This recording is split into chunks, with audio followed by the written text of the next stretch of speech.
Okay, so a continuation of quadratics, vertex form and standard form.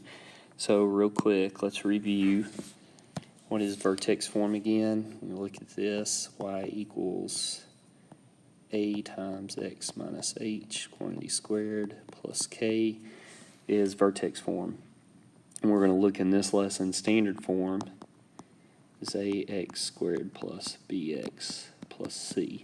Decreasing order of power, so your squared and then your constant last. And then we're going to look at how each form gives you different information and goes can be interpreted in different. So they give you some problems here to go through, looking at the graph and looking at the calculator and all that. We're going to go right to here, determining the axis of symmetry. So one of the things in standard form is you don't have the axis of symmetry because you can't locate the vertex based on the form it's in. So we have this formula, negative b over 2a. Negative b over 2a. So what I'm going to do is I'm going to skip to the problem down here. And you can look at this and go through the example they give. But what I'm going to do is look at the problems here they give me. Now, we're not having to find the axis of symmetry here by doing standard form. Now, I'll show you how to do that, but here we can find the axis of symmetry just based on the vertex. Now, remember, when it's with the x and picture in your head, shaking your head left and right, it's not what you think. So my vertex here is actually at -5, and this means I go up 3. So there's my vertex. Now, because my A here is positive, that means it opens up. If it is opening up, then that means it is a minimum. So I'm giving you more here than the problem asks for. So the vertex here is a minimum. The minimum value would be 3. My axis of symmetry, again, is always the equation. X equals, what does x equal here? Well, in this particular case, x equals -5. So there's your axis of symmetry. Now, the next thing it asks you to do is to change this to standard form. Now, how do you change it to standard form? Well, that's just by simplifying the equation or the expression. So I'm going to take the expression 2 times x plus 5, quantity squared, plus 3. So this goes back and references what we did in Module 18, where you had to multiply polynomials. So this would be a situation where if you know the shortcut, it's going to help you. So when you square a binomial, you square the first term, square the second term, and then you do the product, double the product of the two terms. So x times 5 is 5x, doubled would be 10x. And then you have plus 3 here. So then do your distributive property here. So now I have 2x squared plus 20x plus 50, and then I have plus 3. So now I have 2x squared plus 20x plus 53.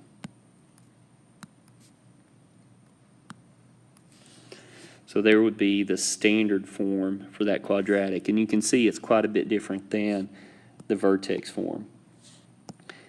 And it's a lot harder to identify things. Things you can see that are similar. Multiply by 2, have a 2 on the x squared term, so that still means it opens up. It's a positive.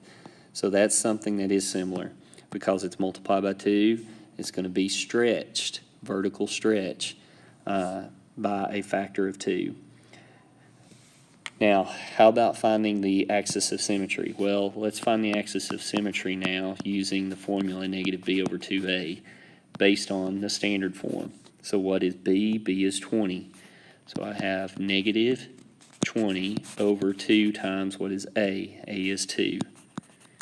So what do I get? I get negative 20 over 4, which is a -5, which is the same thing that I got up here looking at it in vertex form.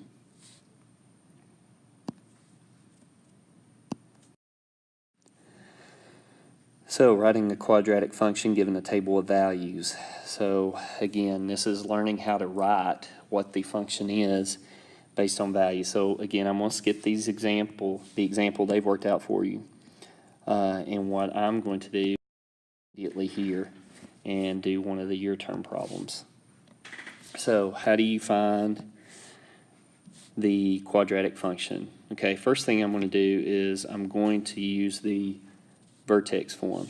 So where's my vertex? Well, in this table, there's my vertex right in the middle. And we talk about this all the time. You want your vertex to be in the middle of the table. It's where your pattern repeats. Okay, so where's my x? My x is at 2. So in terms of vertex form, that would be x minus 2 because it's been shifted to the right. And when it's with the x, it's not what you think. My y has been shifted up 5, so that's plus 5. So now I have that. Now, I've got to find a. How do I get a? Well, the easiest thing to do here is just pick an easy point to plug in. In this case, the point I'm going to plug in is going to be 111. And the reason I do 1 is because it's the easiest value. So here, y is 11. I'm looking for a. X is now 1.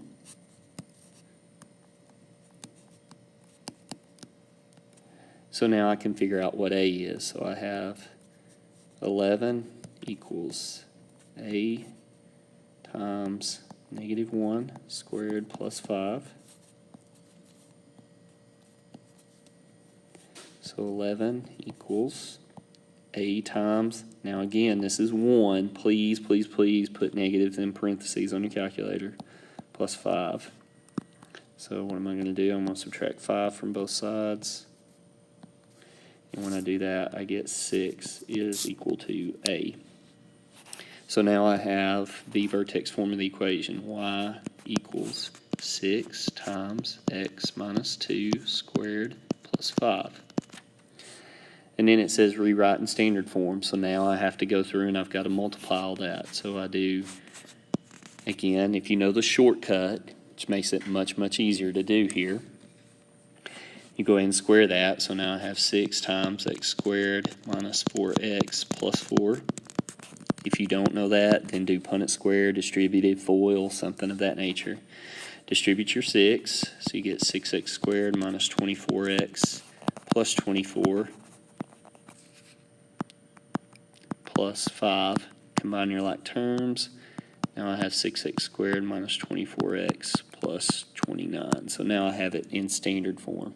So I have both the vertex form here, and then here I have the standard form of the equation.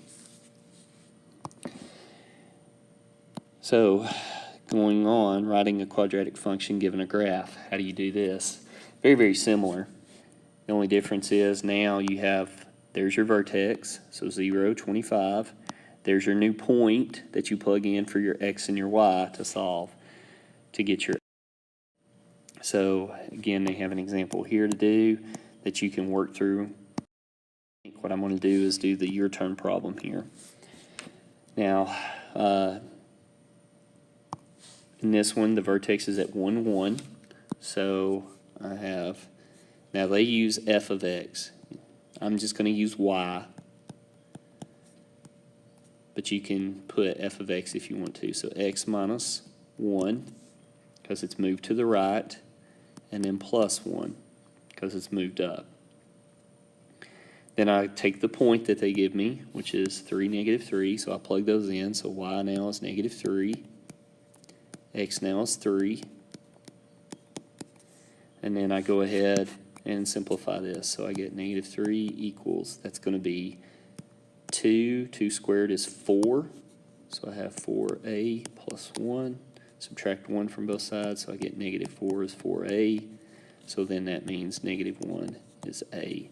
So now I have the form of the vertex form of the equation equals -1 times x minus 1, x minus 1 quantity squared plus 1.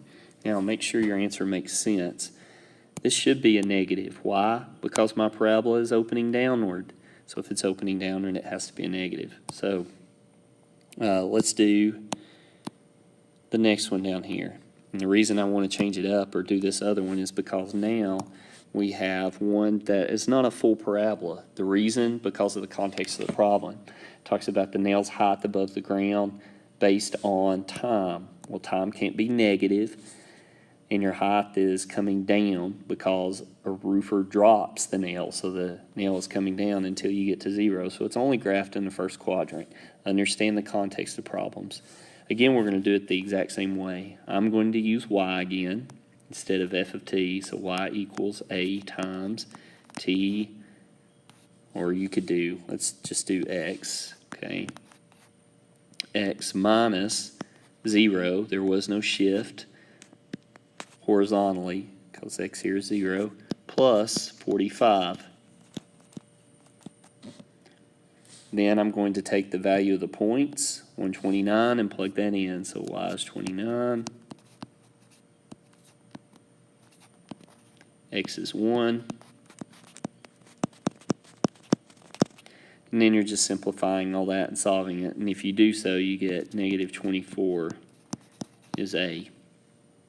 Now, what's your new equation become? Here you want to, and I should have in the previous problem, you want to use f of t equals negative 24 times t minus 0, or I'll come back and change this to show you plus 45.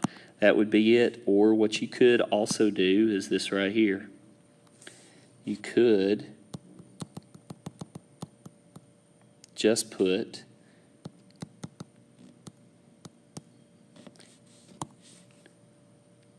t squared plus 45, because the minus 0 doesn't do anything. Now again, it's completely up to you.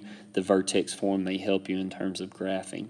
So going back up here to this one, really what I should have done, instead of putting y, I should have put f of x right here, because that's what it asked me to do. Now you still use x because that was what they used in the function notation here. So for this particular homework on page 925 for lesson 19.3, you are going to be doing numbers 1 through 25 odd.